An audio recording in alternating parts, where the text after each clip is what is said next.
Hare Krishna, Sarvam Krishna Arpanamastu. Om Namo Bhagavate Nityanandaya.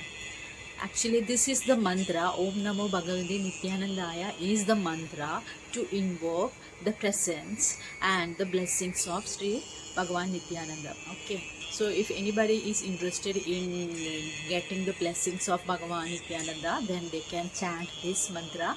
Om Namo Bhagavate Nityanandaya. Okay.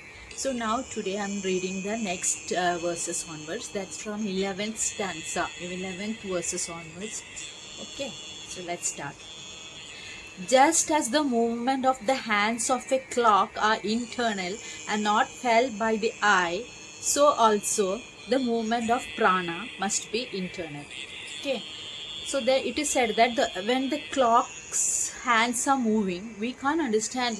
No, we just can't feel that it's moving. After some time we see that the clock will, the hands will be in some other place. So we can't see actual movement of the hands of the clock. We can just see that it is moving, that time is changing. So same way it is said that so also the movement of prana must be internal. Prana has to be internal.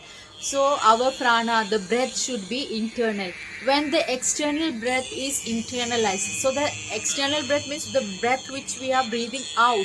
Okay, when the external breath is internalized, so I think it must be like the breath which we breathe out should be in the last verse we have, it is said that Bhagwan has said that when we breathe in we have to take slowly and breathe out we have to do it in a very fast way. Taking in should be slow and giving out should be fast. So in this when we give out the breath, it has to be in a fast way but very but subtly we have to move it. That must be the meaning of this. When the external breath is internalized, one develops in oneself that power which governs the universe. So when the external breath is internalized, we will get the power, we will come to know, or we will develop the power of the universe, the power which governs this universe. We don't know that power, no. So when we do this externally breath is internalized, one will develop in oneself that power. We will have the power, that external power which is governing this universe. Same power we will have in ourselves. So we will understand the power of the universe in us only. So that's what it is being said. Okay, after that let's see what he says. He then feels that the entire universe is in himself. So when the power of the universe is coming inside ourselves, then what we will do, we will realize it that the entire universe is in ourselves. So in order to see, in the Upanishads it is told that we have to see that outside what is being seen as Brahma, and what is inside is also Brahma. That's everything is Brahma. So how can we we feel this Brahma? So this Brahma can be felt when we internalize the breath we are giving out. External breath which we are giving out, when we internalize it, we will understand, we will develop the power of the universe which is working in the universe. We will develop the power of the universe in ourselves. So in that state we will come to know that the entire universe is in ourselves.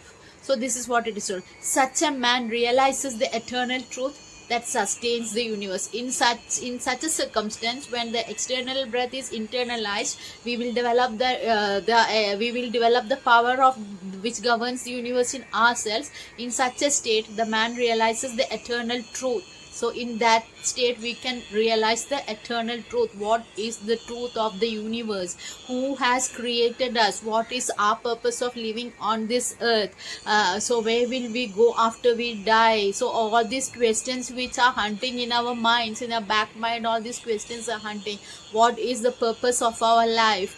Why have we come into this earth as a human being? Why were we not being born as a bird, animal, or any other thing? So all these questions we will get the answer.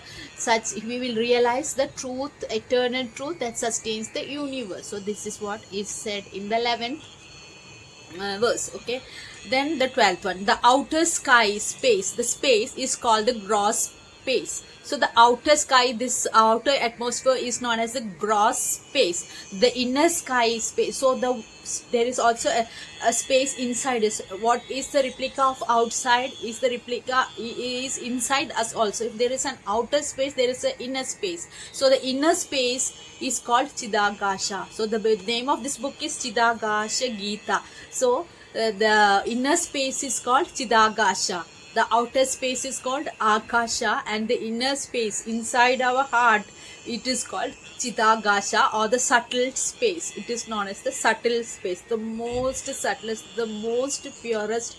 The subtle means, you know, which we cannot see, which we only can feel, the most subtlest form of space. Okay, so the inner space is called Chidakasha, or the subtle space. Just as the infinite sky is visible, the infinite sky is visible everywhere we go, we find the sky in this on this earth. Okay, so it's visible from everywhere. Just as the infinite sky is visible in the water. So in the water, when it is clean, it is a pure, I mean when it is a clean water and it is still, we can see the sky. Okay, so when we take a little bit of water in a vessel and we keep it in the open space, and when it is calm and cool, means it is not it is very calm and it is not in movement, so then what we can see, kept in a the sky will be visible. Just as an infinite sky is visible in the water kept in an earthen pot, which is finite. This is a finite. This it's a small space. So no.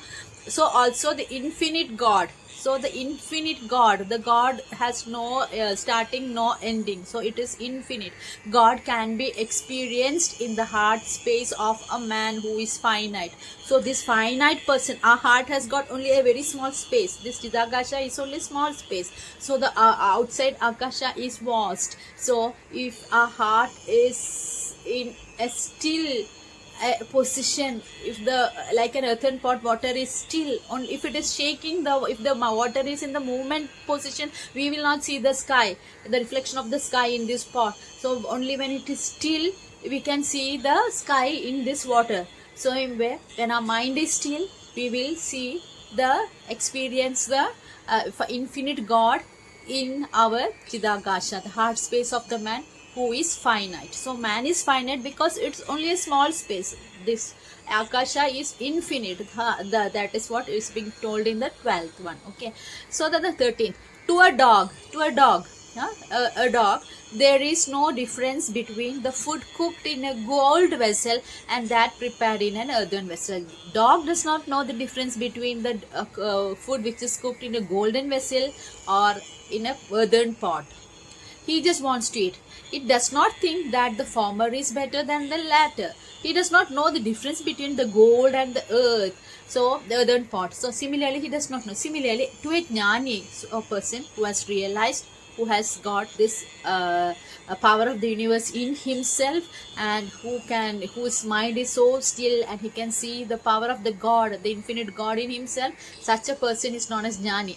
Similarly, to a jnani, there is no differences between superior and inferior. For that jnani, he does not have any difference between a superior person or an inferior person, a high caste, a low caste, a rich, a poor, a person, a wisdom, a person with knowledge and a person without knowledge. Nothing, there is no difference. He has no sense of duality. There is no duality for him. There is only one.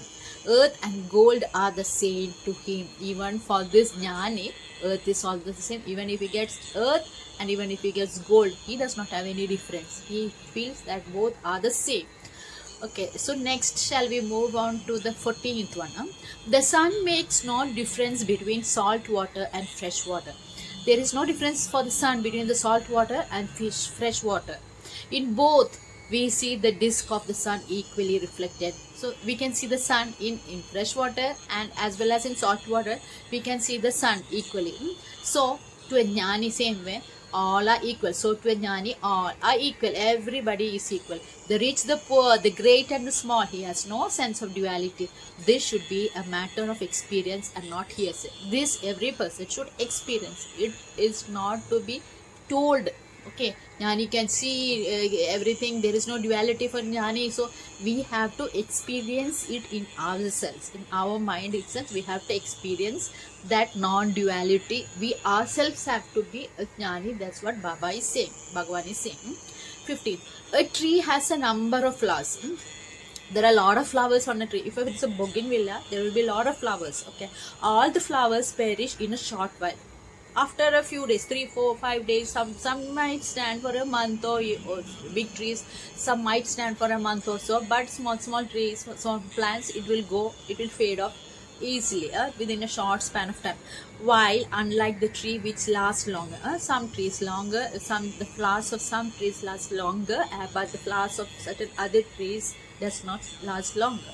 Similarly, God is the creator of this cosmos. Same way, God is the creator of this cosmos and is imperishable. God is imperishable. Tree is there, no? Even if the flower fades away, the tree is there. Same way, God is imperishable. God who created this universe is imperishable, while all the worldly beings will perish in the due course. So worldly things, we all these worldly things will perish off.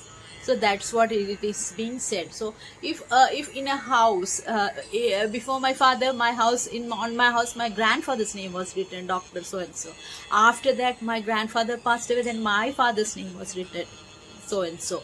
Now my grandfather has expired, now my brother's name is written, so and so. So but the house is the same, but the owners are different.